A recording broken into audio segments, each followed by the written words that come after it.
हम निकालेंगे फिलिपियों की पत्री अध्याय 4 उसका 10 से लेके 13। आपण काढूया फिलिपियरांस पत्र अध्याय 4 त्याचं 10 ते 13। फिलिपियों की पत्री अध्याय 4 उसका 10 से 13। फिलिपियरांस पत्र अध्याय 4 त्याचं वचन 10 ते 13 आपण आज वाचू। ये इसमें का जो 13वां पद है वो बहुत सारे लोग जानते हैं। 13वां वचन है ते मुख्य वचन आहे आणि ते आपल्या सगळ्यांना माहिती आहे। तो आइए मैं आपके लिए पढ़ दूंगा। तर मी तुमच्यासाठी वाचतो। मैं बहुत आनंदित हूँ कि इतने दिनों पश्चात मेरे प्रति तुम्हारी चिंता पुनः जागृत हुई। निसंदेह पहले भी तुम्हें मेरी चिंता तो थी, परंतु उससे प्रकट करने का अवसर नहीं मिला। वचन दिया, मैं अपने किसी अभाव के कारण यह नहीं कहता, क्योंकि मैंने प्रत्येक परिस्थिति में संतुष्ट रहना सीख लिया। मैं दिनहीन दशा तथा संप्रदाय में भी रहना जानता हूँ। हर और प्रत्येक परिस्थिति में मैंने तृप्त होना, भूखा रहना और घटना बढ़ना सीख लिया है। जो मुझे सामर्थ प्रदान करता है उसके द्वारा मैं सब कुछ कर सकता हूँ। फिलिपियरांस पत्र अध्याय 4 त्याचं वचन 10 ते 13। मला प्रभूच्या ठाई मोठा आनंद झाला की आता तरी तुमची माझ्याविषयीची काळजी पुन्हा जागृत झाली। ही काळजी तुम्ही करीतच होता, पण तुम्हाला संधी नव्हती। मला काही कमी पडल्यामुळे मी बोलतो असे नाही, कारण ज्या स्थितीत मी आहे तिच्यात मी स्वावलंबी राहण्यास शिकलो आहे। दैन्यावस्थेत राहणे मला समजते, संपन्नतेतही राहणे मला समजते। हर एक प्रसंगी अन्नतृप्त असणे व क्षुधित असणे, संपन्न असणे व विपन्न असणे याचे रहस्य मला शिकवण्यात आले आहे। मला जो सामर्थ्य देतो त्या ख्रिस्ताकडून मी सर्व काही करण्यास शक्तिमान आहे। स्वर्गीय पिता परमेश्वर, उद्धारकर्ता यीशु मसीह के नाम से हम आपके सामने थे। इस वचन के लिए हम धन्यवाद देते हैं कि आप हमारी सहायता करिए, मदद करिए, हमारे मन को खोलिए, हमारे हृदय को खोलिए कि हमें वचन को समझने वाले हो सके। और जब हम ये सुन रहे हैं हमारा हृदय कठोर न करें, परंतु आपको समर्पित करें कि आप उसे बदलें और हमारे जीवन में इसे अनुकरण करने में, लागू करने में सहायता मत करें। इस वचन के लिए हम धन्यवाद देते हैं कि आप हमारे परमेश्वर हैं और आपने अपना वचन हमें दिया है कि हम मसीह जीवन कैसा जी सके। और ये जो हम लोग को गाइड बुक जैसा है प्रभु, आप हमें सहायता करें कि हम इसके अनुसार जीने वाले हो सके और आपकी महिमा वो कर सके, यीशु के नाम से आमीन। तो आप लोग में से जो लोग लिखना चाहते हैं आज का मुख्य विचार वो लिख सकते हैं। जर तुम्हाला नोट पॉइंट्स लिहून घ्यायचे असतील तर तुम्ही लिहून घ्या। तो मुख्य विचार आज के प्रचार का ये है, तर आजच्या उपदेशाचा मुख्य विचार हा आहे कि विश्वासी लोकांनी ये बात सदैव याद रखो, ही गोष्ट नेहमी लक्षात ठेवा। विश्वासी लोकांनी ये बात सदैव याद रखो, ही गोष्ट नेहमी लक्षात ठेवा कि मसीह हमें हर कठिन परिस्थिति से तुरंत बाहर निकालने का वादा नहीं करता। तर ख्रिस्त आपल्याला प्रत्येक कठीण प्रसंगातून लगेच बाहेर काढेल असं आश्वासन तो आपल्याला देत नाही। मैं वापस दोहरा रहा हूँ, मी पुन्हा सांगतो, ख्रिस्ती लोकांनी ये बात सदैव याद रखो, ही गोष्ट नेहमी लक्षात ठेवा, कि मसीह हमें ख्रिस्त आपल्याला हर कठिन परिस्थिति से, प्रत्येक कठीण परिस्थितीतून तुरंत बाहर निकालने का वादा नहीं करता है। लगेच तो आपल्याला त्याच्यातून बाहेर काढेल असं वचन तो आपल्याला देत नाही, परंतु हर परिस्थिति में, पण प्रत्येक परिस्थितीत विश्वास योग्य, संतुष्टि में रहना आणि समाधानी राहणं, और दृढ़ बने रहने आणि विश्वासामध्ये खंबीर राहणं की मतलब वो प्रदान करता है। असं राहण्यासाठी लागणारं सामर्थ्य तो आपल्याला देतो। तो आज का मुख्य विचार ये है कि प्रभु ने कभी हमें ये मतलब हर कठिन परिस्थिति से तुरंत बाहर निकालने का वादा तो नहीं किया है। म्हणजे देव आपल्याला प्रत्येक कठीण परिस्थितीमध्ये लगेच मी तुला बाहेर काढेल असं वचन आपल्याला देत नाही, परंतु उस कठिन परिस्थिति में हम कैसे जी सकते हैं, कैसे रहना है, हमें उस कठिन परिस्थिति में हमको क्या रिएक्शन हमारे लाना है उसके बारे में बात है। पण ते कठीण परिस्थितीमध्ये आपली प्रतिक्रिया कशी असली पाहिजे, की आपण कसं जगलं पाहिजे हे देव आपल्याला शिकवतो। और इंग्लिश में ऐसा है, आणि इंग्रजीमध्ये असं आहे, बिलीवर्स ऑलवेज रिमेंबर दैट ख्रिस्ती लोकांनी हे नेहमी लक्षात ठेवलं पाहिजे, Christ does not promise to remove us immediately from every difficult circumstances. की प्रत्येक आपल्या आजूबाजूची जी कठीण परिस्थिती आहे त्याच्यातून देव आपल्याला लगेच बाहेर काढेल असं नाही, Rather, परंतु He promises to give us the strength पण तो आपल्याला वचन देतो की मी तुला सामर्थ्य देईल, शक्ती देईल, which leads to remain faithful, आणि आपल्याला एक विश्वासयोग्य राहण्यासाठी तो सांगतो, be content, आणि एक नेहमी एक दृढ राहणं, and be steadfast in every circumstance. आणि प्रत्येक गोष्टीमध्ये देवावरती भरोसा ठेवून देवावरतीच डिपेंड राहणं म्हणजे अवलंबून राहणं। तो ये आज का मुख्य विचार है। तर आजच्या उपदेशाचा मुख्य विचार हा आहे। तो विश्वासी आज हमारा प्रचार जो एक ऐसे प्रसिद्ध और साथ ही साथ सबसे अधिक गलत समझने वाले पदों में से एक है। आणि आजचा जो उपदेश आहे ते ज्याच्याबद्दल खूप वेळेला गैरसमजूत केली जाते अशाबद्दल आहे. और ये बहुत प्रसिद्ध है, लोग गाड़ियों पे लगाते हैं, लोग अपने स्टेटस पे लगाते हैं ये वचन को. आणि हे जे वचन आहे हे इतकं प्रसिद्ध आहे की लोक आपल्या व्हॉट्सअप स्टेटसला लावतात, गाडीवरती लावतात. आज का ये वो पद के बारे में बोल रहा हूँ, 13वें पद के बारे में, मैं 13वें वचन के बारे में बात कर रहा हूँ. म्हणजे वचन 13. तो आज इस वचन को खेलों में, मैदानों में लिया जाता है. आणि खेळाच्या ठिकाणी, स्पर्धेच्या ठिकाणी या वचनाचा वापर केला जातो. व्यापारी अपने सभाओं में इसका इस्तेमाल करते हैं. जे बिझनेसमॅन आहेत, व्यापारी लोक आहेत, ते त्यांच्या कामाच्या ठिकाणी याचा वापर करतात. कुछ लोग परीक्षा, नौकरी की जगह पे ये पद का इस्तेमाल करते हैं. जॉबच्या ठिकाणी, कामाच्या ठिकाणी, एग्जामच्या वेळेला लोक याचा वापर और करतात. खुद की महत्वाकांक्षाओं को, मतलब खुद की अभिलाषाओं को पूरी करने के लिए लोग इसका इस्तेमाल करते हैं, एक नारे की नहीं. आणि स्वतःची इच्छा पूर्ण करण्यासाठी जसं आपण घोषणा देतो तसं ते हे वचन बोलतात. लोग क्या कहते हैं? लोक काय म्हणतात? मैं सब कुछ कर सकता हूँ. मी सगळं काही करू शकतो. मानव परमेश्वर हर व्यक्तिगत सपना पूरा करने का सक्षम रखता है, ऐसा हम सोचते हैं. जसं की देवानी प्रत्येक माणसाची स्वप्न पूर्ण करण्यासाठी त्याला तसं योग्य केलं असा याचा अर्थ होतो. परंतु परमेश्वर ने कहा है कि मैं तुम्हारे सब बातों को पूरा करूंगा, पर वो ये पद को नहीं कहेगा. देव जरी आपल्याला असं बोलतो की मी तुझ्या सगळ्या इच्छा, सगळ्या गरजा पूर्ण करेल, पण या वचनाचा अर्थ तसा नाहीये. जब हम लोग इस पद को, इस वचन को, ये जो 13वें वचन के संदर्भ को समझते हैं, जर 13व्या वचनाचा स्पष्टीकरण किंवा त्याचा अर्थ आपण समजून घेतला तो हम लोग सही रीति से समझ पाएंगे पौल कहना क्या चाह रहा है. तर पौलाला इथे नक्की काय म्हणायचं हे आपल्याला कळेल. परंतु हम लोग क्या कहते हैं, इस पद को, इस वचन को अलग निकालते हैं पण आपण काय करतो, आपल्या गरजेनुसार या वचनाचा अर्थ काढतो और इसका अर्थ बदल देते हैं. आणि आपण त्याचा अर्थ बदलतो. इधर पौल क्या कर रहा है, वो सामने भविष्य, मतलब उसको पता नहीं कि उसकी परिस्थिति किसमें है वो. आता पौलाला माहिती नाही की त्याची परिस्थिती पुढे कशी असेल, क्योंकि वो है कहाँ पे? कारण तो आहे कुठे? बंदीगृह में. तो तुरुंगात होता. इसलिए उसने क्या लिखा है, उसने क्या कहा कि मैं भूखा रहना जान लिया है. म्हणजे म्हणून तो काय म्हणतो की उपाशी राहणे मला माहिती आहे. जरूरत की घड़ी उसको पता है किस प्रकार होती है.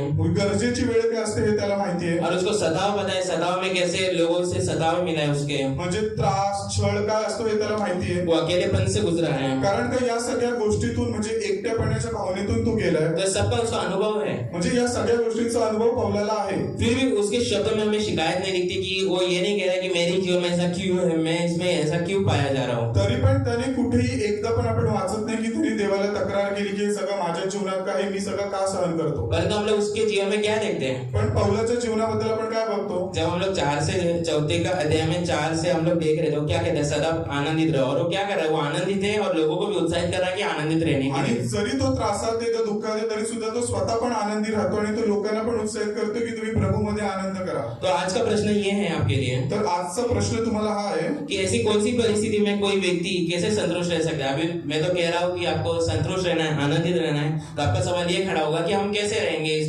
परिस्थिति में संतुष्ट. आता आनंदाच्या वेळेला सगळे आनंद राहू शकतात, समाधानी राहू शकतात, पण दुःखाच्या वेळेला आनंदी कसं राहायचं. तो आज का ये प्रचार आपको उसका उत्तर देगा. तर आजचं जे वचन आहे याचं उत्तर तुम्हाला देईल. तो ये जो वचन है आज का, ये 2 भागों में बांटा गया है. तर आजचा जो मुख्य उपदेश आहे तो 2 भागांमध्ये विभागला गेला. तो 10 से लेके 12वां वचन जो है, 10 ते 12 वचन, तो उसमें वो ये कहता है ना पौल आपल्याला हे सांगतो कि यीशु मसीह अपने लोगों को परिस्थिति पर नहीं परंतु उस पर निर्भर रहना सिखाता है. आमीन.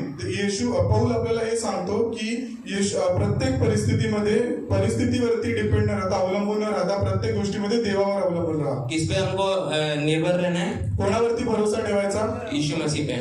फक्त येशू ख्रिस्तावर. तो यही हमें वो सिखाना चाहता है. तर वचन 10 ते 12 आपल्याला हे शिकवतं. तो पौलुस जो फिलिपी के कलीसिया को धन्यवाद दे रहा है, तर पौल फिलिपीकरांच्या मंडळीचे आभार मानतोय. क्योंकि उन्होंने क्या किया, उसकी आवश्यकताओं की चीजों को पूरा किया. कारण का त्यांच्या गरजेच्या वेळी, त्याच्या कठीण काळाच्या वेळी ते लोक उभे राहिले. उन लोगों ने उसको मदद किया, उसको लगने वाली हर एक जरूरतों को पूरा किया. पौलाला लागणाऱ्या सगळ्या गरजा त्या फिलिपीकरांच्या मंडळीने पूर्ण और केल्या. आप लोग इसी बातों को आप लोग पढ़ सकते 4th, 3rd, 4th अध्याय में. आणि 3ऱ्या आणि 4थ्या अध्यायामध्ये आपण हे वाचू शकतो. लेकिन वो तुरंत क्या कह रहा है, परंतु तो लगेच काय सांगतो पौल, वो ये स्पष्ट करना देता है कि उसकी जो प्रसन्नता है वो उन मनुष्यों की चीजों पे जो उस कलीसिया के लोगों ने किया उस पे नहीं है.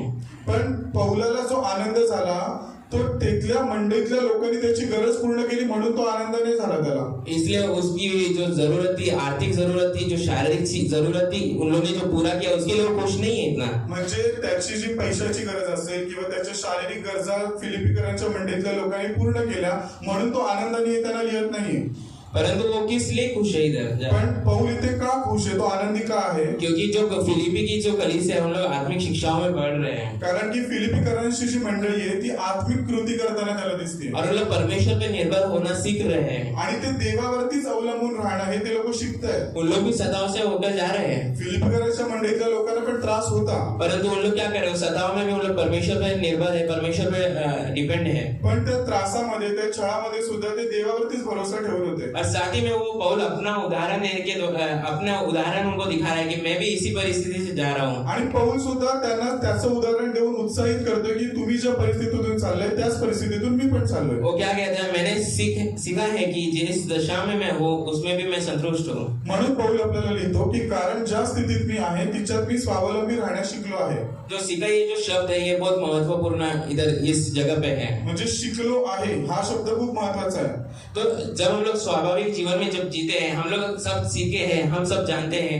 हमें सब पता है, हम ऐसा कहते हैं। आपण जेव्हा हे शारीरिक जीवन जगत असताना आपण असं नेहमी म्हणतो की मला सगळं माहिती आहे, मला सगळं येतं। परंतु ये जो सीखना है, ये जो हर परिस्थिति को स्ट्रगल में होकर जब हम जाते हैं परमेश्वर की महिमा के लिए, परमेश्वर के काम के लिए, वो अलग है। पण आपण ज्या कुठल्या संघर्षातून जातो आणि देवाच्या कामासाठी, देवाच्या सेवेसाठी जेव्हा त्रास सहन करतो, हे शिकणं वेगळं आहे। क्योंकि ये जो सीखना है और ये जो उस परिस्थिति से जाना, ये परमेश्वर की कृपा हम पे जब होगी तभी हम कर सकते हैं। आमेन। आणि हे जे शिकणं आहे किंवा ही जी शिकण्याचा जो अनुभव आहे, जोपर्यंत देवाची कृपा आपल्यावरती नाही तोपर्यंत आपण हे करू नाही शकत। आप लोग बोलेंगे मैं ये जानता हूँ, मैं वो जानता हूँ, मेरे पास बहुत सारा ज्ञान है। आपल्याला असं वाटेल की मी सगळं करू शकतो, मला पृथ्वीवरचं सगळं ज्ञान आहे, मी एज्युकेटेड आहे, मला सगळं येतं। परंतु आप जब तक परमेश्वर के कृपा के आच्छादन में नहीं रहेंगे, आप परमेश्वर की कृपा के तले नहीं रहेंगे, आप संकटों से, क्लेशों से जाते हो, फिर भी उसमें सहना जो आपके पास आना चाहिए वो परमेश्वर के द्वारा ही आएगा। कारण की जेव्हा पण कुठल्याही त्रासातून आपण जातो त्यासाठी लागणारी जी सहनशक्ती आहे ती देवाच्या कृपेमुळेच लागते आणि देवाच्या कृपेमुळेच आपण जगू शकतो। और इधर पौलुस क्या कह रहा है? इथे पौल आपल्याला काय कि सांगतो? वो दोनों अवस्थाओं में जिया है। तो दोन्ही अवस्थेमध्ये जगलाय। उसके पास जब पैसा था वो कैसा रहा, और जब उसके पास पैसा नहीं है, वो निर्धन है, उसमें उसने कैसा जीवन जिया, ये दोनों वो जानता है। जेव्हा तो सधन होता म्हणजे त्याच्याकडे पैसे होते तेव्हा तो कसा जगला, आणि जेव्हा त्याच्याकडे आता पैसे नाहीये तरी पण तो कसा जगतोय, या दोन्ही अनुभवातून पौल गेला। उसको इस पास जब भरपेट भोजन था तब वो कैसा रहा, जब उसके पास भोजन नहीं था, वो भूखा था, तब वो कैसा जीवन जिया, वो जानता है। जेव्हा त्याच्याकडे खाण्यापिण्यासाठी भरपूर रेलचेल होती, एकदम त्याची व्यवस्थित सगळ्या सोयी त्याच्या पूर्ण होत्या, तेव्हा तो कसा जगला, आणि आता त्याच्याकडे खायला पण नाहीये, तो उपाशी, तेव्हा तो कसा जगतोय, दोन्ही अवस्थेतून तो गेला। जब भी उसको सम्मान दिया गया वो भी वो जानता है, जब भी उसका अपमान किया वो भी वो जानता है। जेव्हा लोकांनी त्याचा मान सन्मान केला, त्याचा आदर केला, हे पण तो ओळखतो, आणि जेव्हा लोकांनी त्याला तुच्छ जाणलं की त्याच्याकडे बघितलं पण नाही, हे पण तो ओळखतो। परंतु वो इधर क्या कह रहा है पण आता पौल आपल्याला काय सांगतो कि ये जो सब परिस्थिति, इस पे मैं निर्भर नहीं हूँ। कोई मेरे को अपमान करे, कोई मेरा आदर करे, कोई मेरे को भरपेट खाना दे, मेरे को भूखा रखे, इस पे मेरी आशा जो है वो निर्भर नहीं है। माझ्याकडे जेवायला असू देत, नेसायला कपडे असू देत, लोकांनी मला घरी बोलू देत, मला आदर देऊ देत, याच्यावरती त्याचा विश्वास किंवा त्याचा भरोसा नाहीये। जो उसकी शांति जो परमेश्वर के द्वारा उसे मिली वो किसके ऊपर है? वो परमेश्वर के ऊपर निर्भर है। आम्ही देवाकडून जी शांती त्याला त्या कठीण प्रसंगातून भेटली, अशा देवावरतीच तो अवलंबून आहे। क्योंकि उसका आधार जो है हर परिस्थिति में वो कौन है? यीशु मसीह है। कारण का प्रत्येक परिस्थितीमध्ये त्याचा आणि आपला सगळ्यांचा आधार देव आहे। आज भी हमारे मनों में परिस्थितियों को बदलने की प्रतीक्षा हम लोग करते रहते हैं। आपल्याला अजूनही आपल्याला असं वाटतं की माझी परिस्थिती बदलेल किंवा हे असं होईल, आपण असा विचार करतो। और हम सब क्या सोचते हैं? आणि आपण काय विचार करतो? हम ये सोचते हैं कि यदि नौकरी अच्छी हो गई तो, जर की माझी नोकरी बदलली, मला चांगल्या पगाराची नोकरी लागली, आज मैं 25,000 की नौकरी करता हूँ, आज माझा पगार 25,000 आहे, कल मेरे को अरे नहीं मेरे को और चाहिए, आता अजून पगार वाढला मेरे को पाहिजे, 50,000 वाला नौकरी चाहिए, आता 50,000चा जॉब पाहिजे, 50,000 वाले लोग। और तो हमारी जो अभिलाषा है, हमारी डिमांड से वो बढ़ते जाते हैं। आपल्या मागण्या आणि आपल्या इच्छा कधी संपत नाही। हम लोग दूसरी बात सोचते हैं कि हम लोग बीमार रहते हैं, हमारी बीमार कब खत्म होगी। आता मी आजारी आहे किंवा आपण आजारी होतो, आपल्याला असं वाटतं की कधी देवा, कधी मला बरं करशील। हम लोग सोचते हैं कि हमारे परिवार में ये समस्या है, मेरे पति बीमार है, मेरी बीवी बीमार है, मेरी पत्नी बीमार है, मेरे बच्चे बीमार है, मेरे सास ससुर बीमार है, आपके घर के XYZ लोग बीमार है। आप लोग यही सोचते हैं एक के पीछे एक बीमार होते जा रहा है। आपल्या कुटुंबातले एक सदस्य आजारी आहेत, आपण हा विचार करतो की एक बरा झाला, दुसरा आजारी झाला, तिसरा आजारी, कधी बरं होईल। क्या हम लोग उस परिस्थिति में क्या हम लोग संतुष्ट है? तर मग आपण त्याच्यामध्ये आपण आनंदी आहोत का? नहीं, हम लोग को क्या करना है पर तर आपल्याला काय करायचं आहे? हर परिस्थिति को परमेश्वर को देना है, परमेश्वर को बदलने देना है, प्रत्येक गोष्ट देवाच्या हातात द्यायची की देवा याचा ताबा तू घे आणि तू बदल. क्योंकि वही है जो हमारे हृदय को बदलता है. कारण की तोच आहे की तो आपल्या हृदयाला परिवर्तन करतो. यीशु मसीह ने हमें ये सिखाया है येशूने आपल्याला हे शिकवलं कि हमारी सबसे बड़ी आवश्यकता ये है की आपली सगळ्यात मोठी गरज ही आहे कि यीशु मसीह हमारे पास होना की चाहिए आपल्याकडे येशू असले पाहिजेत और उसके साथ हमारा जीवन एकदम अच्छा होना चाहिए. आणि येशूशी आपलं नातं एकदम व्यवस्थित असलं पाहिजे. यीशु मसीह ही है जो हमारे जीवन को बदलते हैं. येशूच आहेत जे आपलं आयुष्य आपलं जीवन बदलू शकतात. यही सत्य हमें यीशु मसीह के जीवन में दिखाई देती है. आणि हेच सत्य आपल्याला येशूंच्या जीवनात सुद्धा बघायला भेटतं. जब हम देखते हैं कि प्रभु यीशु मसीह के पास घर नहीं था, जेव्हा येशूंकडे राहायला घर नव्हतं उन्हें भी भूख लगती थी, त्यांना पण भूक लागत उन्हें होती, भी थकान था, त्यांना सुद्धा थकवा येत होता. उनको भी लोगों ने कभी कभी उनका अनादर किया, उनका अपमान किया. लोकांनी सुद्धा त्यांची थट्टा केली, त्यांची मस्करी केली. उनने भी अपने जीवन में दुख उठाया. येशूंनी सुद्धा आपल्या जीवनामध्ये दुःख उचललं. फिर भी उन्होंने अपनी इच्छाएं, मनोकांक्षाएं पूरी नहीं की. पण तरी सुद्धा येशूंनी कधी स्वतःची इच्छा पूर्ण नाही केली. उन्होंने क्या कहा? ते येशू प्रत्येक परिस्थितीत काय म्हणाले पिता तेरी इच्छा पूरी हो, की पिता तुझी इच्छा पूर्ण हो. पिता तेरी इच्छा के अनुसार हो, देवा तुझ्या इच्छेनुसार होऊ दे. मेरी इच्छा नहीं तेरी इच्छा पूरी हो. देव बाप्पा तुझी इच्छा पूर्ण कर. हम लोग क्या करते हैं? हम लोग गाना तो गाते हैं, आपण गीत गातो, हम लोग गाने गाते हैं, हम लोग इतने अच्छे स्मार्ट लोग हैं कि हम लोग को सब आता है, हमको सब मालूम है. आपण आपल्याला सगळं माहिती आहे, आपण गीत गातो, पण आपण तसं करत नाही. हम लोग के जीवन में जब वो घड़ी आती है, जब उसको पूरा करने का समय आता है, हम तब चूक जाते हैं. पण जेव्हा तशी परिस्थिती आपल्या जीवनात येते आणि त्या गाण्यानुसार किंवा त्याच्यानुसार आपण जेव्हा केलं पाहिजे तेव्हा आपण ते करत नाही. यीशु मसीह ने कभी अपने पिता के विपरीत शिकायत की? कभी हम बाइबल में से पढ़े कि पिता ऐसा क्यों करता है? आपण संपूर्ण बायबलमध्ये एकदा तरी वाचतो का की येशूने आपल्या पित्याविषयी तक्रार केली की देवा तू असं का वागतो? हम लोग क्या पढ़ते कि उसने एक आज्ञाकारिकता का जीवन जिया. पण येशू इतके आज्ञाकारी राहिले की ते आपल्या नेहमी पित्याच्या इच्छेनुसार जगले. हम लोग उसी को देखते हैं जब इस्राएली लोग जो थे, इस्रायली लोक जे होते, जो परमेश्वर के चुने हुए थे, जे निवडलेला वंश होता तो, उन लोग ने क्या किया? परमेश्वर का अनादर किया, परमेश्वर के ऊपर हमेशा कुड़कुड़ाते थे. ते नेहमी देवाविरुद्ध कुरकुर करायचे, देवाबद्दल नेहमी तक्रारी करायचे. उन लोग के जीवन में उन लोग कभी सेटिस्फाइड नहीं हुए. ते कधी त्यांच्या जीवनामध्ये समाधानी नव्हते. परंतु हम यीशु मसीह को क्या देखते हैं? वो हर परिस्थिति में, चाहे वो घर में है या बाहर है, हर परिस्थिति में वो संतुष्ट थे. पण आपण येशूबद्दल काय बघतो? ते घरामध्ये सेवा करत असताना सुद्धा प्रत्येक परिस्थितीमध्ये ते समाधानी होते. और उनका भरोसा किस पर था? आणि येशूंचा भरोसा कोणावर होता? किस पे था? कोणावर होता? परमेश्वर पिता पे. देव पित्यावर. इसलिए यीशु केवल संतोष सिखाने वाले शिक्षक नहीं बने. आणि म्हणून येशू फक्त म्हणजे आनंदाविषयी शिकवणारे शिक्षक नव्हते. यीशु ने सिर्फ ये नहीं बोला कि तुम लोग संतोष में दियो, तुम लोग ये करो, परंतु यीशु खुद संतोषित जनक नहीं है या उनके जीवन में समाधान नहीं है, ऐसा नहीं देखते हम. म्हणजे की त्यांनी फक्त शिकवलं नाही की तुम्ही आनंदी राहा, समाधानी राहा, आणि पण त्यांच्या स्वतःच्या जीवनामध्ये समाधानी असं नव्हते ते कि तुम लोग परमेश्वर पे निर्भर रहो, परमेश्वर पे डिपेंड रहो. फक्त देवावरतीच भरोसा ठेवा, देवावर अवलंबून राहा. जब उनके जीवन में वो परिस्थिति आ रही है तब वो अपने ऊपर निर्भर है, ऐसा नहीं है. आणि जेव्हा स्वतःच्या येशूंच्या स्वतःच्या जीवनात जेव्हा वेळ आली तेव्हा त्यांनी देवाचा भरोसा न ठेवता स्वतःच्या वरती भरोसा ठेवला असं नाहीये. परंतु उन्होंने एक अच्छा उदाहरण, सिद्ध उदाहरण हमारे लिए तैयार किया. पण एक चांगलं उदाहरण त्यांनी आपल्या समोर सेट केलं की प्रत्येक परिस्थितीमध्ये फक्त देवावर विश्वास तो ठेवा. हम जब उससे जुड़े हुए रहते हैं, हम जब यीशु मसीह के साथ रहते हैं, हम जब यीशु मसीह को अपना जीवन देते हैं और उसको चलाने देते हैं, तो हमें हमारी मदद करता है कि हर परिस्थिति में जो भी हो, चाहे अच्छी हो बुरी हो, वो हमारा साथ है और वो हमें चलाता है. म्हणून आपण आपलं जीवन जेव्हा देवाला समर्पित करतो, आपण येशूने एकदम चिकटून राहतो, त्यावेळेला देव आपल्याला हे शिकवतो की प्रत्येक गोष्टीवरती देवावरती भरोसा और ठेवा. यहाँ पर दूसरा पॉइंट आता है आता दुसरा मुद्दा कि यीशु मसीह जो है अपने लोगों को हर परिस्थिति में विश्वास योग्य बने रहने की सामर्थ्य देता है. की येशू ख्रिस्त आपल्या सगळ्या लोकांना प्रत्येक परिस्थितीमध्ये देवाप्रती विश्वासयोग्य बनण्यासाठी मदत देतो किंवा सहाय्य करतो. ये जो 13वें वचन में हम लोग देखते हैं, जे वचन 13 मध्ये लिहिलंय. अब पौलुस उस वचन का पर आता है जिसे लोग सबसे अधिक, जैसे हमने कहा कि उसे लोग एकदम तोड़ मरोड़ते हैं या अपने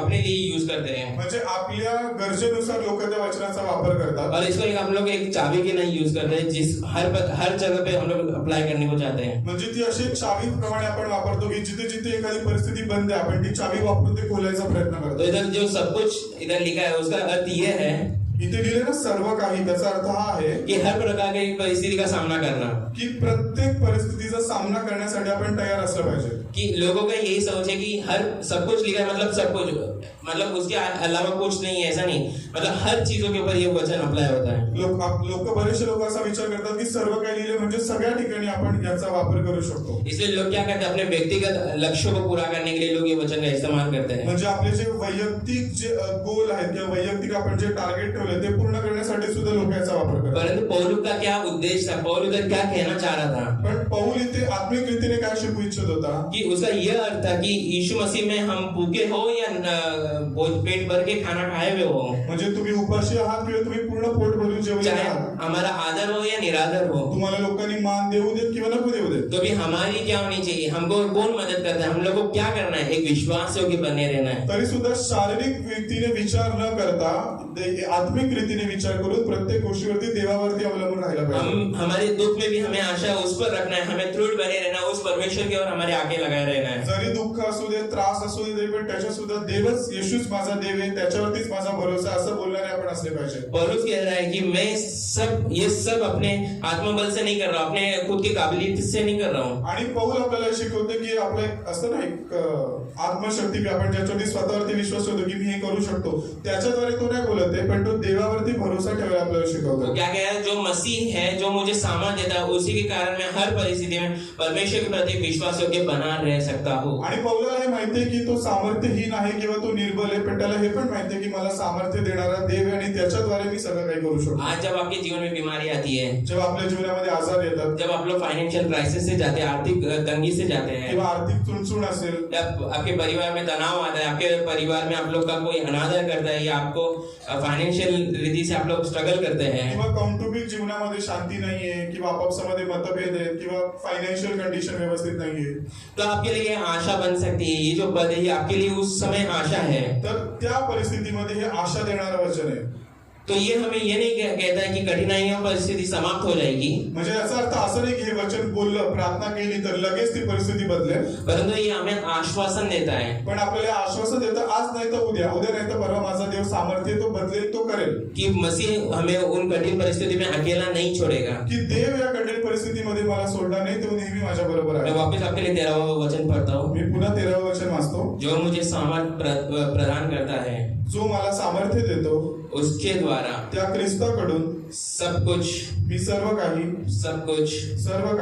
कर सकता हूँ. करण्यास शक्तिमान आहे. कौन सामर्थ प्रदान करता है? कोण सामर्थ्य देतो आपल्याला? आपको और मेरे को कौन सामर्थ प्रदान करता तुम्हाला है? मला सामर्थ्य देणारा कोण आहे? ईश्वर. देव. तो आपको विश्वास हो कि कौन रख सकता तर है? आपल्याला विश्वासयोग्य कोण ठेवू शकतं? ईश्वर. येशू ख्रिस्त. तो आपको किस पे विश्वास रखना है अपना? तर आपल्या सगळ्यांना कोणावरती विश्वास ठेवायचा आहे? यीशु मसीह पे. येशू ख्रिस्त. तो यही शक्ति हमें मसीह के जीवन में, मसीह हमें देता है हमारे दैनिक जीवन में. तर ही शक्ती, हे सामर्थ्य आपल्या रोजच्या जीवनामध्ये येशू आपल्याला देतात. जब हम यीशु मसीह को देखते हैं, जब वो गतसमनी के बाग में, बगीचे में थे, वाटिका में थे, जेव्हा येशू ख्रिस्त गत्सेमनीच्या बागेमध्ये होते, तो वो भी दुख से होकर जा रहे थे. तेव्हा ती काही आनंदाची वेळ नव्हती. ऑब्विसली तेव्हा पण दुःख होतं, और एकदम वो ऐसा दुख था जो हम लोग के पास अभी तक वैसी दुख आई नहीं हमारे जीवन में. आणि ते तर सर्वात मोठं दुःख होतं की अशा दुःखातून तर कधी आपण गेलो पण नाही. हम लोग बोलते हैं ना, हमारे दुख के आगे किसी का दुख नहीं है. आपण बोलतो ना, तुम्हाला काय माहिती माझं किती मोठं दुःख आहे, तुमच्यापेक्षा तर माझं दुःख खूप मोठं आहे. यीशु मसीह का जो दुख था उसके आगे किसी का दुख नहीं है. येशूच्या दुःखासमोर कुठल्याच मानवाचं दुःख एवढं मोठं नाही. क्योंकि यीशु को हम जैसे पापियों के लिए मरना था, कारण का येशूंना आपल्यासारख्या संपूर्ण जगातल्या पापी लोकांसाठी मरायचं होतं. और उन्हें हमारे लिए और हमको छुड़ाने के लिए मरना था. आणि ते फक्त स्वतःच्या चुकींबद्दल मरत नव्हते, पण आपल्या सगळ्या लोकांच्या पापासाठी आणि आपल्याला वाचवण्यासाठी येशू मेले. और उधर ही हम जब देखते हैं, क्या देखते हैं कि यीशु मसीह भी मनुष्य थे.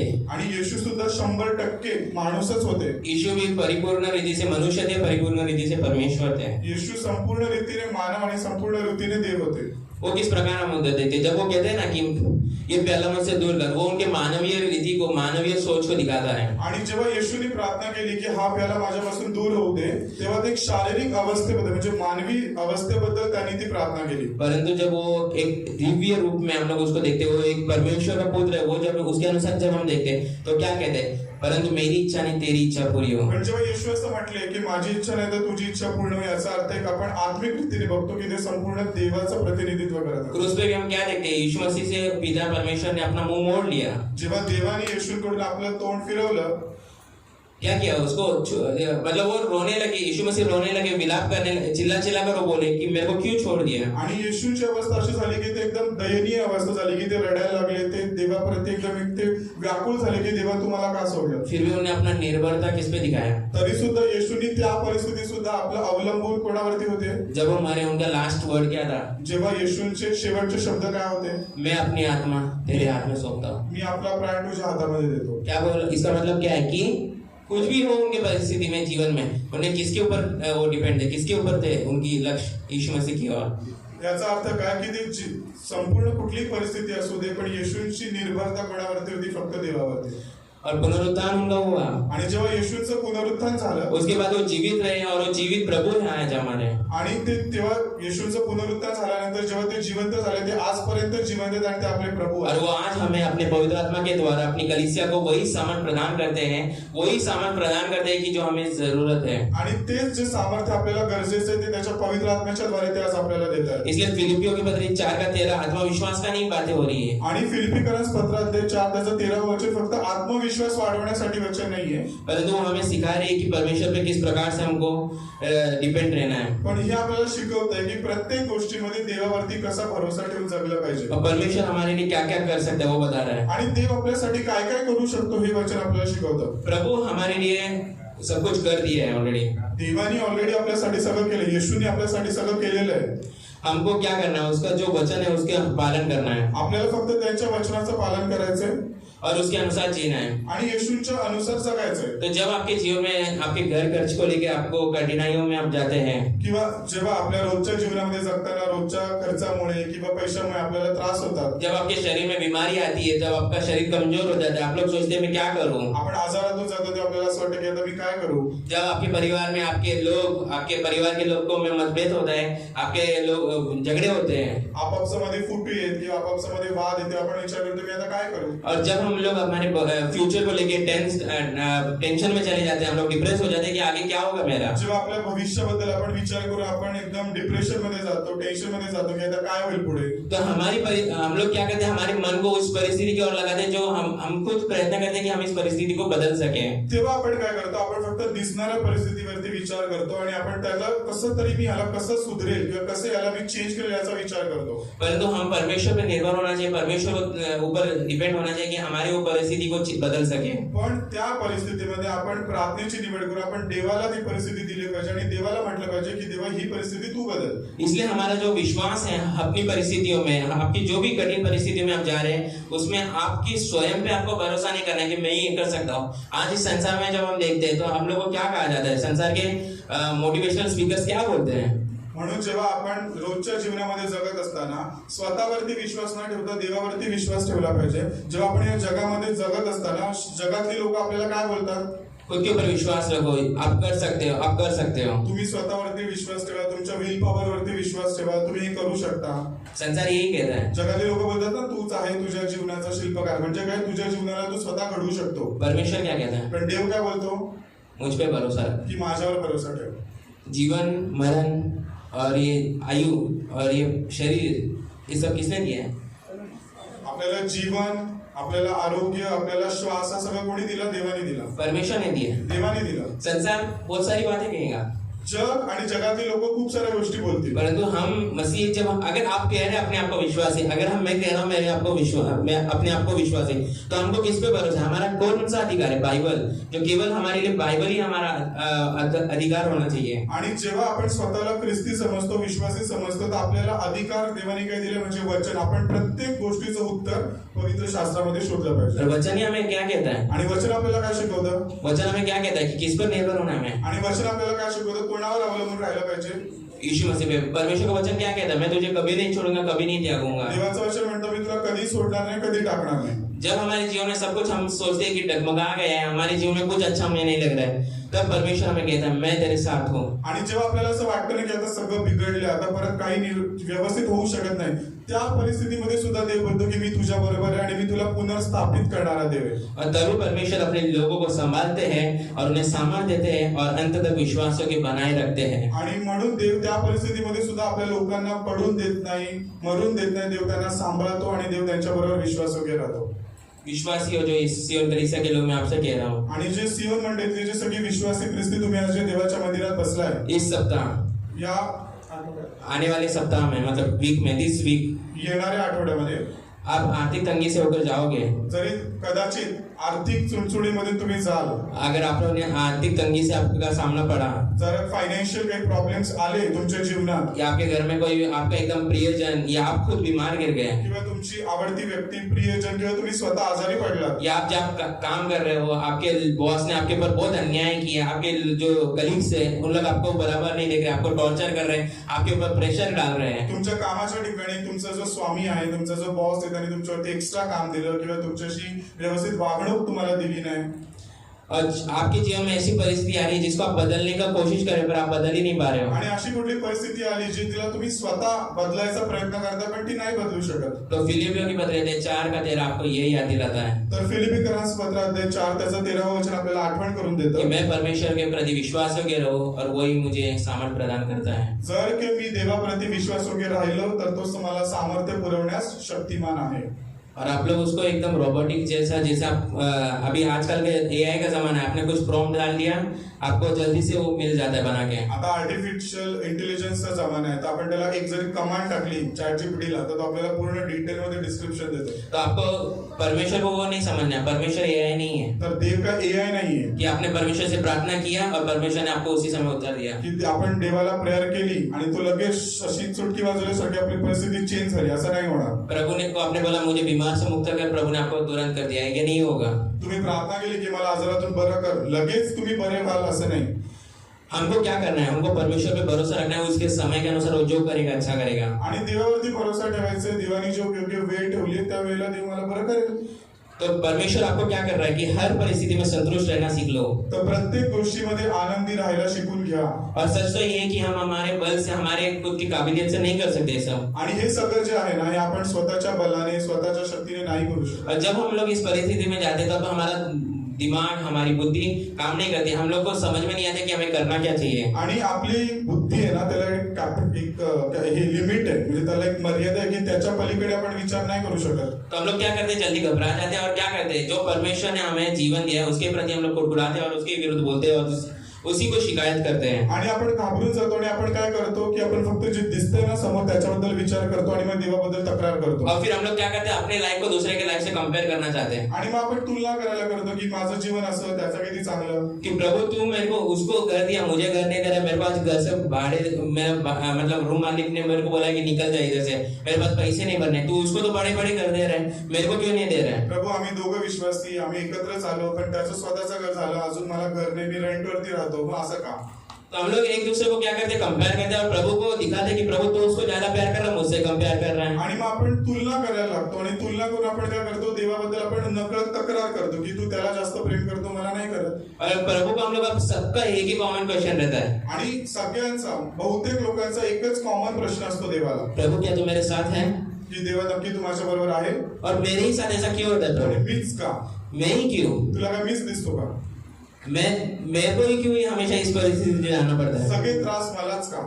तो ये दिखाता है कि हमारा जो हृदय अभी तक बदला नहीं है। याचा अर्थ आपल्याला देवाला असं दाखवतो की अजून पण आपलं हृदय देवाप्रती बदललं नाहीये। आप लोग सोचते रहेंगे कि ये बोल रहा है, इसका भी ऐसा है, हाँ हम भी यही परिस्थिति से जाते हैं, हमारे भी जीवन में यही विचार आते हैं, हमारे जीवन में ऐसा क्यों। आणि मी जरी तुम्हाला हे वचन शिकवतोय याचा अर्थ असं नाही की माझ्या जीवनात सगळं चांगलं आहे, मी सुद्धा या परिस्थितीतून जातो ना। और हम मनुष्य हैं, हम पापी हैं और हमारे मनों में यही विचार आते हैं। आणि आपण मनुष्य आहोत, आपण पापी आहोत, तर ही स्वाभाविक गोष्ट आहे की आपल्या मनात असा विचार येणं की देवा मीच का। परंतु परमेश्वर का वचन हमें उत्साहित कर रहा है और ये दिखा रहा है कि हमको हर परिस्थिति में उस पर निर्भर होना चाहिए। आणि तरी पण देवाचं वचन सामर्थ्य आणि ते आपल्याला उत्साहित करते की आपण प्रत्येक गोष्टीमध्ये देवावरती भरोसा ठेवला पाहिजे। तो यही कारण है कि परमेश्वर ने अपने पुत्र यीशु मसीह को इस संसार में भेजा। आणि म्हणूनच याचंच एक कारण होतं की देवाने आपला एकुलता एक पुत्र आपल्यासाठी दिला।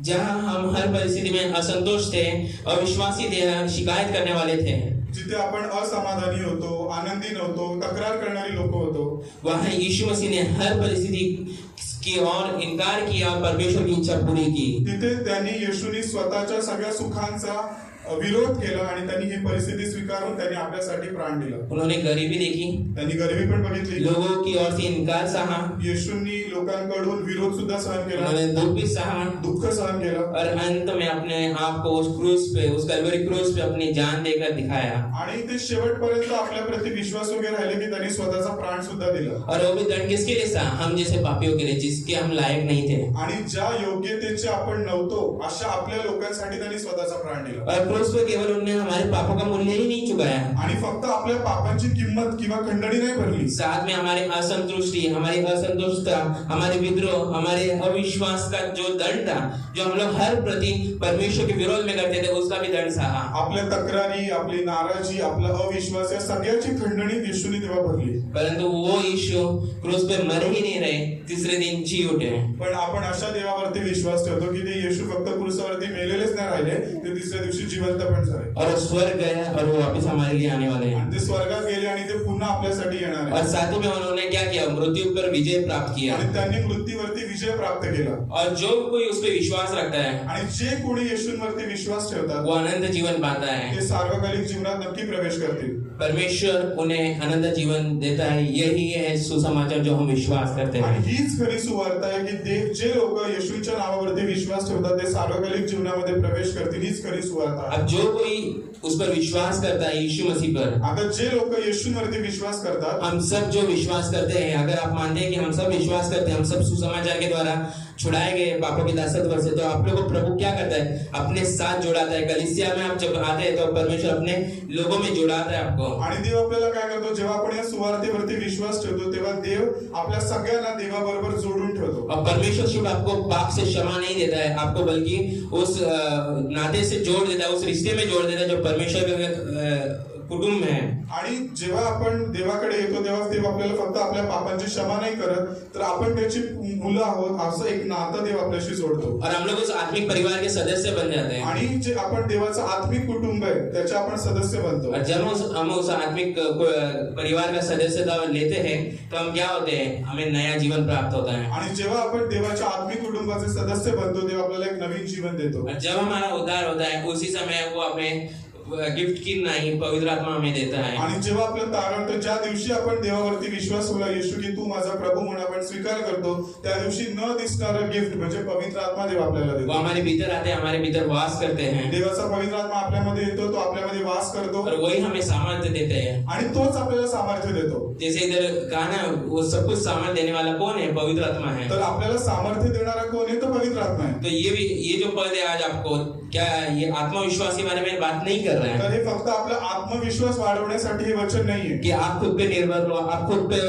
काबू रखो, आप खुद कर सकते हैं, ये नहीं कह रहा है. की तुम्ही स्वतः सगळं करू शकता असं नाही शिकवत देव आपल्याला. परंतु वो आपको ये उत्साहित कर रहा है, ये जो पद है आपको ये उत्साहित कर रहा है कि उस परमेश्वर की ओर आपका विश्वास धारे रहो, उस परमेश्वर पे निर्भर रहो जो आपको सब कुछ करवा सकता है, आपको मदद कर सकता है. पण प्रत्येक गोष्टीमध्ये देवावरती भरोसा ठेवा की काही होऊ दे, माझा येशू करेल, माझा येशू माझ्या बरोबर आहे आणि तो सगळं करण्यासाठी सामर्थ्य. हम हमारे जीवन में इसलिए दृढ़ नहीं है कि हम सब कुछ कर सके, परंतु हमारा परमेश्वर दृढ़ है और वही चट्टान है जिसके और हम जाते हैं, उसी के पास हमें शरण मिलता है, इसलिए हम परमेश्वर पर भरोसा रखते हैं. आणि आपण देवावरती यासाठी भरोसा ठेवतो कारण की आपल्याला माहिती की तोच सर्व गोष्टीमध्ये सामर्थ्य आहे, की सगळ्या गोष्टी बदलण्यासाठी, सगळ्या गोष्टी व्यवस्थित करण्यासाठी तो सामर्थ्य आहे. जिस मसीह ने हमें अपने लहू से छुड़ाया, वही अपनी अनुग्रह की सामर्थ से हमें अंत तक विश्वासों के रखे रहेगा. आणि ज्या येशूनी आपल्या रक्ताच्या द्वारे आपल्या पापांची क्षमा केली, तोच शेवटपर्यंत आपल्याला ख्रिस्तामध्ये विश्वास वगैरे राहण्यासाठी मदत करेल. तो सियोन कलीसिया के विश्वासी हो, तर सियोन मंडळीतल्या सगळ्या विश्वासी लोकांना पौलुस ये नहीं सिखाता है कि यदि हमारे पास विश्वास होगा तो हमारी सब परिस्थिति बदल जाएगी. तर पाऊल आपल्याला हे नाही शिकवत की तुम्ही एकदम स्ट्रॉंग बिलीवर आहात तर तुमच्या सगळ्या परिस्थिती लगेच बदलतील असं नाही सांगत. आप लोग एकदम रिचुअल अच्छे से फॉलो किए, आप डेली प्रेयर किए, आप दिन का 3 बार प्रार्थना करेंगे, आप दिन भर बाइबल पढ़ेंगे, आपको पूरा उत्पत्ति से लेकर प्रकाशित वाक्य तक वचन रटा रहेगा, तो आपकी सब परिस्थिति बदल जाएगी, ये नहीं कह रहा है. म्हणजे आपले जे ख्रिस्ती पालन आहे किंवा ख्रिस्ती आचरण आहे नाही, हे जे तुम्ही पालन केलं, प्रार्थना करणं, बायबल करणं, उपवास करणं, तुम्ही सगळं व्यवस्थित केलं तर तुमची प्रार्थना केल्या केल्या लगेच परिस्थिती बदलेल असं पाऊल आपल्याला नाही सांगत. आप कभी भी शैतान के गाने नहीं सुन रहे, आप कुछ भी नहीं कर रहे, आप कुछ भी शैतान की बातों में नहीं आ रहे, शैतान का कुछ भी चल रहा है उधर आप नहीं दे रहे, आपका प्रेजेंस नहीं रख रहे, आप उधर से हट जा रहे, ये सब मतलब ये सब आपके आत्मिक जीवन को बढ़ाने के लिए, पर इसके कारण आप ये नहीं सोचिए कि प्रभु को ये दिख रहा है और प्रभु मेरे को इसके लिए आशीष देगा. आणि तुम्ही हे सगळं करताय म्हणजे तुम्ही जगापासून स्वतःला लांब ठेवले, तुम्ही सैतानाच्या चालीरीतीप्रमाणे चालत नाही, त्या ठिकाणी तुम्ही जात नाही, याचा अर्थ मी स्वतःला एकदम शुद्ध ठेवले, पवित्र ठेवलंय म्हणजे माझ्या जीवनामध्ये सगळं व्यवस्थित असेल याचा अर्थ असा नाही. पण देव तुम्हाला शिकवतोय की आत्मिक रीतीमध्ये आपण कसं जगलं पाहिजे. संसार कहता है कि अपने आप पर भरोसा रखो, जग म्हणतं की नेहमी स्वतःवरती विश्वास लेकिन ठेवा. सुसमाचार कहता है कि यीशु मसीह पे भरोसा रखो. पण सुवार्ता सांगते की नेहमी देवावरती विश्वास ठेवा. संसार कहता है कि सफलता जो आपको मिलेगी वो आपकी सामर्थ्य से मिलती है, आणि जग आपल्याला हे सांगतं की तू मेहनत कर मग तू यशस्वी होशील, सगळं तुला भेटेल. परंतु परमेश्वर कहता है कि विश्वासों के बने रहे, परमेश्वर अपने आप सामर्थ्य तुझे प्रदान करेगा. पण देव आपल्याला हे शिकवतो की देवाप्रती तू विश्वासयोग्य राहा, बाकी तुला लागणाऱ्या सगळ्या गरजा देव बरोबर पूर्ण करेल. क्योंकि जो मसीह हमें सामर्थ्य देता है कारण की जो ख्रिस्त आपल्याला सामर्थ्य देतो उसी में हम हर परिस्थिति में विश्वासों के बने रह सकते हैं. आणि तरच आपण प्रत्येक गोष्टीमध्ये देवाप्रती विश्वासयोग्य राहू शकतो. तो जब आप आज घर जाओगे, जेव्हा आता तुम्ही इथून घरी जाल आपके सप्ताह भर में आप लोग विचार करिए इस पे, तर या संपूर्ण आठवड्यावरती मध्ये याच्यावरती मनन करा, विचार करा. आपके जीवन में चढ़ाव ऊपर नीचे रहेगा जीवन, जीवनामध्ये जीवन आहे तर अप अँड डाऊन, चढ उतार येणार. और हमेशा याद रखिए प्रभु ने कभी आपको वादा नहीं किया है, जब भी आपको सुसमाचार बताया तभी ये नहीं वादा किया है कि प्रभु आपको चंगाई, हमेशा खुशहाल की जिंदगी, आपको लग्जरियस लाइफ देगा, ये कभी वादा नहीं किया है. आणि जेव्हा आपण देवाला येशूचा स्वीकार केला, जेव्हा आपण सुवार्तेवरती विश्वास ठेवला, तेव्हा देवाने असं वचन नाही दिलं की तू आजपासून क्रिस्पी झाला, आज तू माझ्यावर विश्वास ठेवला, आता तू आजारी पडणार नाही, तुझ्या घरामध्ये पैसे असतील, तू नेहमी सुखी असशील, असं देवाने वचन आपल्याला नाही दिलं. हम आप लोग सबको गाना गाते हैं ना, राहों में कांटे अगर हो, रुकना नहीं चलते जाना. आपण ते गाणं गातो ना, राहो में काटे अगर हो, रुकना नहीं चलते जाना. इस गाने का मतलब क्या है? तर या गाण्याचा अर्थ काय आहे? आप जो राह पे अभी चल रहे हैं, जो राह है आपके सामने जिस पे आपको चलना है वो कांटों पर ही है, और उसमें भी परमेश्वर आपकी सहायता करेगा कि आपको चलना कैसा है. पण फक्त फरक एवढा आहे की आधी पण आपण जेव्हा जगात चालत होतो तेव्हा पण आपण काट्यांच्या रस्त्यावरूनच चालत होतो, आता पण आपण काट्यांच्याच रस्त्यावरून चालले, पण तेव्हा देव आपल्या बरोबर नव्हता, पण आता देव आपल्या बरोबर आहे. आप लोगों को ये लगेगा कि ये लड़के को क्या है, ये तो अभी अभी हम लोग को देख रहे हैं, हम लोग तो कितना लाइफ जिए हैं. आता बरेचसे लोक असा विचार करतील की ह्याचा वयच किती आहे, हा 23, 24, 25 वर्षाचा मुलगा, आम्ही तर खूप आयुष्य बघितलंय. ये कौन होता है हमको बताने वाला? तर हा काय आम्हाला शिकवतोय? मैं नहीं बता रहा हूँ, हे मी नाही शिकवत, परमेश्वर का वचन है. पण हे देवाचं वचन, देवाचा आत्मा तुमच्याशी और बोलतो. मैं सिर्फ आपको बता रहा हूँ, आपको पालन करना नहीं करना वो आपके हाथ में, क्योंकि परमेश्वर का वचन सिर्फ आपके सामने रखा जा रहा है, आपके हाथ में कि उसको किस प्रकार आप स्वीकार करें. आणि शिकवण्याचं माझं काम आहे, पण हे वचन तुमच्या समोर ठेवलं जाते, कशाची निवड करायची हे काम तुमचं आहे. अगर आप गलत रीति से उसका इस्तेमाल करोगे प्रभु से आपको शिक्षा मिलेगी. जर का तुम्ही चुकीच्या पद्धतीने त्याचा वापर केला तर देव शिक्षा देईल. अगर सही रीति से उसका पालन करोगे तो प्रभु उसका आशीष आपको देगा, प्रभु आपको आप और सीखोगे उसमें. आणि योग्य रीतीने त्याचं मर्म ओळखून जर तुम्ही त्याचा वापर केला तर देव तुम्हाला आशीर्वाद देईल. तो वचन को समझिए. तर वचनाला समजून घ्या. हम लोग क्या करते हैं, हम लोग जो वचन हमें जो पसंद आता है वही वचनों को लेते हैं, बाकी वचनों को हम रख देते हैं. आपण काय करतो, बायबल तर वाचतो, पण जे आपल्याला आवडतात, जे आपल्याला आपल्या फायद्याचे वाटतात ते वचन आपण घेतो, बाकीचे सोडून देतो. क्या किसी के घर पर आपने ये फ्रेम में ये देखा कि है अल्पविश्वासी, तेरा विश्वास कहाँ है? आपण कोणाच्या घराच्या वरती दरवाजा हे वचन वाचलंय का, हे अल्पविश्वासी तुझा विश्वास कुठे आहे? ये वचन अगर आपको देगा तो आप लोग रखिए. असं पण जर का वचन तुम्हाला भेटलं कधी तर ते ठेवा. लोग क्या करते हैं, ये वचन मेरा नहीं है, मेरे लिए वचन नहीं है. तर लोक काय विचार करतील, बरेचसे लोक असा विचार करतात की हे वचन माझ्यासाठी नाहीये. अरे वो वचन रखिए, वो आपको आपको हमेशा याद दिलाएगा. जब भी आप पढ़ोगे कि आपके विश्वास में आप कमजोर हो, आपको वो वचन आए तो वो आपको याद दिलाएगा कि तू अल्पविश्वासी मत बन. आम्ही जरी असं वचन तुम्हाला कधी भेटलं प्रॉमिस कार्ड मध्ये किंवा असं कधी भेटलं तर ते वचन तुमच्याकडे ठेवा. ते देवाने तुम्हाला का दिलं? जर की अशी कदाचित परिस्थिती आली की जिथे आपला विश्वास कमी झाला, लो झाला, तर ते वचन आपण वाचून उत्साहित होऊ शकतो. प्रभु आपको हर परिस्थिति में बचाता है. परमेश्वर के समय के लिए आप लोग रुको. तर देव प्रत्येक गोष्टीमधून वाचवण्यासाठी आपल्याला सामर्थ्य, फक्त देवाच्या वेळेपर्यंत जरा वाट बघा. आप प्रभु के लिए रुके रहो, परमेश्वर को अपना काम करने दो. आणि जरा देवाच्या वेळेची वाट बघा. देव काम करतोय, बॅक ऑफ द स्टेज देव काम करत असतो, फक्त त्याची योग्य वेळ येईपर्यंत वाट बघा. और ये मत क्वेश्चन करो कि हमेशा मैं ही क्यों, मेरे ही साथ ऐसा क्यों होता है. आणि नेहमी असा विचार करू नका की देवा प्रत्येक वेळेला मीच का, तर असा पण विचार केला की आपका दुख आप जानते हैं. प्रत्येकाचं दुःख आपापल्याला माहिती आहे. आप दूसरों के लाइफ को देखते पर आप उनका दुख नहीं जानते हैं. आपण लोकांचं जीवन बघतो पण त्यांच्या जीवनातलं दुःख आपण नाही ओळखत. आप लोग क्या कहते हैं कि विकास इधर इतना अच्छे से खड़ा है, उसके जीवन में क्या दुख है? वो तो हंसते रहता है हमेशा. आपण नेहमी विचार करतो की विकासाचा दर रविवारी इथे उभा असतो, हसत उभा असतो. अरे वो अंकल वो ब्रदर के जीवन में क्या, वो तो एकदम बैठे रहते हैं आराम से, एकदम हंसते रहते खेलते रहते हैं. उनके जीवन में क्या दुख है? ब्रदर नेहमी मागे बसलेले असतात, हसत असतात, चांगले व्यवस्थित असतात, तर त्यांच्या जीवनात काय दुःख असेल? अरे दुख तो हमारे जीवन में, हम कितने दुख से जाते हैं किसको क्या पता. आमच्या जीवनात खूप मोठं दुःख आहे. आम्ही ज्या दुःखातून जातो हे असं दुःख कोणावरच नसेल. ऐसा नहीं है, सबके जीवन में अलग अलग दुख है. प्रत्येकाच्या जीवनामध्ये वेगवेगळं दुःख आहे. और हमेशा याद रखिए, आपका जो दुख है,